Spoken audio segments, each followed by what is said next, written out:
vocês, bom dia. Hoje é quarta-feira, hoje é dia 14 de agosto de 2024 e é meu dia de trazer uma pequena reflexão, um pequeno devocional do livro de Salmos aqui com os irmãos. Dando continuidade da leitura desse livro, hoje a gente vai tratar do Salmo número 42, mas trazendo aqui uma explicação. Em muitos manuscritos, o Salmo de número 42 e 43 é um único poema, é um único salmo, entende? E por conta do tempo, meus irmãos, a gente vai tratar apenas hoje do Salmo de número 42, tá bom? E entrando aqui na autoria desses dois salmos, nós não sabemos o nome do autor, não é Davi, e provavelmente é um dos levitas que trabalhou e tinha responsabilidades, no templo em Jerusalém. O contexto aqui também desse salmo, esses dois salmos, é um contexto de exílio, onde esse homem estava separado da sua nação e do templo onde ele servia. O subtítulo deste salmo, em muitas Bíblias, é Oração de um Exilado. Agora, meus irmãos, entrando nos 5 primeiros versículos, o que nós vamos ver aqui é a sede desse homem para com Deus. O autor deste salmo era uma pessoa envolvida no culto a Deus no templo. Provavelmente ele serviu ali ao Senhor por muitos anos. Nós também não sabemos o motivo, que levou esse homem a estar exilado e separado do seu povo, da sua nação e do templo do Senhor. A consequência disso é a sua tristeza, a qual nós vemos aqui nesse salmo, e a sua aflição por tudo isso que aconteceu com ele. Mas apesar de tudo, ele anseia e ele busca por Deus. Ele usa a sede de um animal sedento por água para nos mostrar a sua sede para com Deus.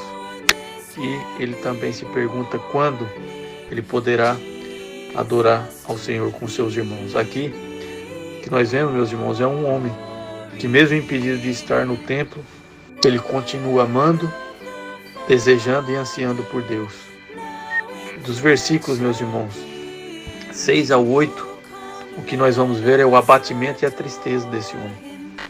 Muitos acreditam que o cristão, ele não fica abatido e nem triste, porém, essa não é a realidade que a Bíblia nos fala.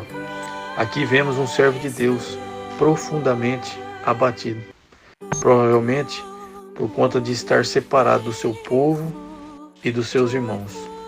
A vida, meus irmãos, de um homem exilado não é nada fácil, mas a vida de um exilado sem ter comunhão com os irmãos é pior ainda.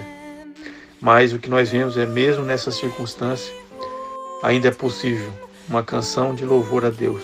Pois quando Deus nos mostra e revela seu grande amor, o que nos resta é adorar e engrandecer a Deus, independente, onde nós estejamos.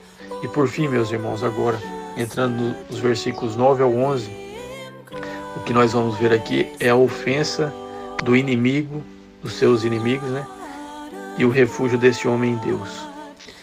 Este homem estava separado da sua nação, estava separado do seu povo, e estava separado dos seus irmãos. E para perturbar ainda mais a alma deste homem, o que acontece e é relatado nesse salmo é que seus inimigos perguntam o tempo todo: onde está o seu Deus? Seus inimigos, ao verem todas as circunstâncias difíceis desse homem, eles zombam e perguntam de maneira irônica sobre o grande Deus dele. Se Deus é o Todo-Poderoso, por que não o livra dessa angústia? Por que Deus não o traz de volta para a sua terra, para a sua nação e para seus irmãos? Onde está o seu Deus, que ele ama e anseia? Provavelmente essas, meus irmãos, foram as perguntas dos seus inimigos que deixaram esse homem profundamente abatido em agonia mortal. Mas o que é impressionante é a atitude desse homem. E o que ele faz é demonstrar realmente a sua fé e a sua confiança em Deus.